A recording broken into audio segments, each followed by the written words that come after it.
Hey guys, so Drummond and Stuff 93 here, and I haven't made a video in a long while, but I decided I'll start getting back on a regular upload schedule, which is a good idea. I'll try to do at least one a week, and I'm going to try a little something different for reviews. As you can tell by the title, the best and the worst of iOS 7. But I'll be doing I'll be doing this as like a series, the best and the worst of whatever product. So basically, I'm going to start out with what I think is the best parts and the good things, then what I dislike about it, and then finally I'll tie it all together and say if I recommend whatever I'm reviewing, the product. Well, this is of course iOS 7 review.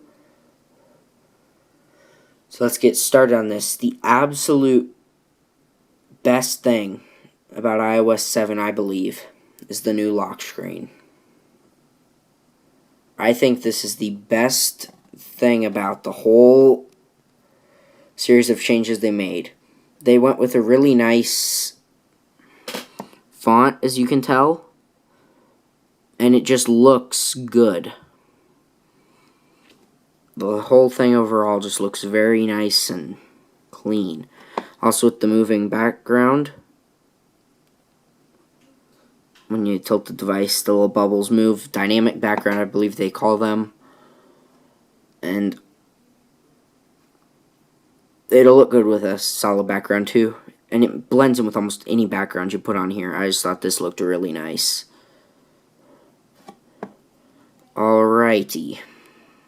Next thing I love is how you can access Control Center from this. That's actually, there we go, much better. And even better is just Control Center in general. I mean, no matter where you are, you have quick access to it. And this is something jailbreakers, this is the reason many of them jailbroke their devices, was just for this. Just a quick options menu. One thing they could add in the future, though, is down at the bottom, like maybe instead of like calculator, they should have an option where you can customize it. So if you want that like a quick option to your calendar, then you should be able to do something like that. I think that would be a good idea for Apple to improve on in the future. I also like the new notifications. Seems to be very good.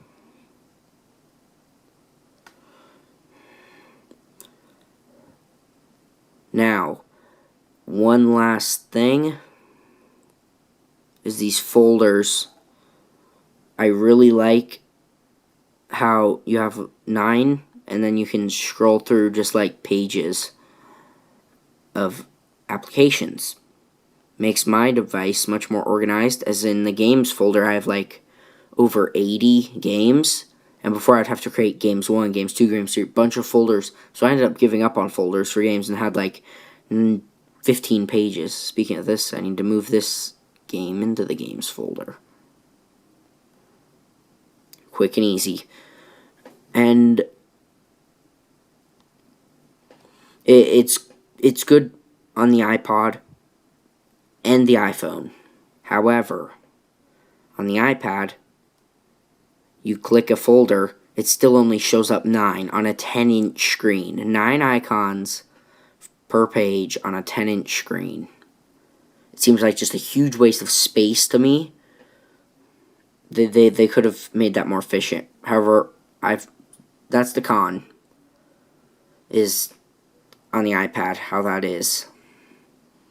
Okay, another con, moving on to all the bad stuff, I think some of these icons could have been done much better. Some of them look good. I love the clock, especially the fact that if you look closely, it's moving. I love the clock.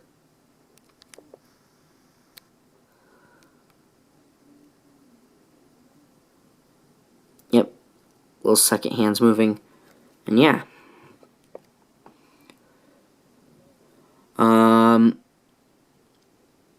But the rest, like iTunes Store, App Store, those could be improved. It's almost like they're too big for the background. I mean, they could have made it higher quality. Not sure. I've seen pictures that were showing some other possibilities, and they looked better than this. But some of these look okay. My biggest pet peeve is the camera app. That thing is hideous, if you ask me, my personal opinion.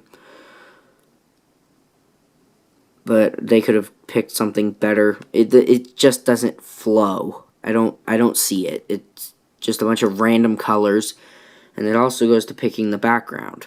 I went with this background that's just a bunch of random colors and crap, just so it would kind of match in with everything.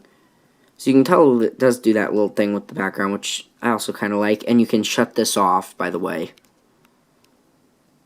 Going back to pros, sorry, I totally forgot this, but if you go into the settings, if you can change up some stuff about your notification center and control center as well. Actually, going to control center. Okay, yeah, so you can turn on access to lock screen access with an app. It'd be nice if they added a setting where you could customize like these down here to open up something else, but I think it's good enough for now. It would be nice though to have the option. Alright, lastly, back to another pro I missed. Game Center. We don't have the green carpet anymore. That stuff was annoying. Now we have these little bubbles. And yeah. One thing I need to mention, you probably all can tell this anyway, everything is flat. Very flat look to all the menus and stuff. Very flat. It's the new theme, apparently. However, Notes is still textured. If you look at it, it's not like the same colors as before, but you can see like little dots, like it's kind of textured looking. However, if you ask me, that reduces eye strain when you're reading off Notes. So I actually think that's a good thing. Alright, so now to wrap this up on the good and the bad, best and the worst. The good things. The lock screen. Love it. I really like it. I love Control Center. They need to do this a long time ago. That's the biggest complaint right there, is they needed to do half this stuff a long time ago. I like how you can, again, swipe anywhere on the lock screen. I like the animations. They feel very smooth. One thing I did forget to mention that I need to show you all is a couple of bugs. For example, in the multitasking, this happened. I multitasked and then I closed an icon and it stuck. So that's one bug that needs to be fixed. Because you all know how this works. You can just swipe up to close. But yeah, the one got stuck. Alrighty. But yeah, and then of course the cons, the icons. Those could be fixed. Any bugs can be worked out, even though there aren't many. On the iPad, they could definitely, they could definitely do better with the folders. Instead of only allowing 9 per screen on each folder, it would make more sense on a 10-inch tablet to take advantage of the 10-inch tablet. However, other than that, I would give this a 7 out of 10. I would recommend it. However, there needs to be things changed, of course. They can do a lot. It has a lot of potential. So I hope you guys enjoyed this style of video. This one wasn't totally amazing because I'm kind of all over the place. However, I hope you enjoyed it. Thanks for sitting through almost 10-minute video now. Have a great day. Peace.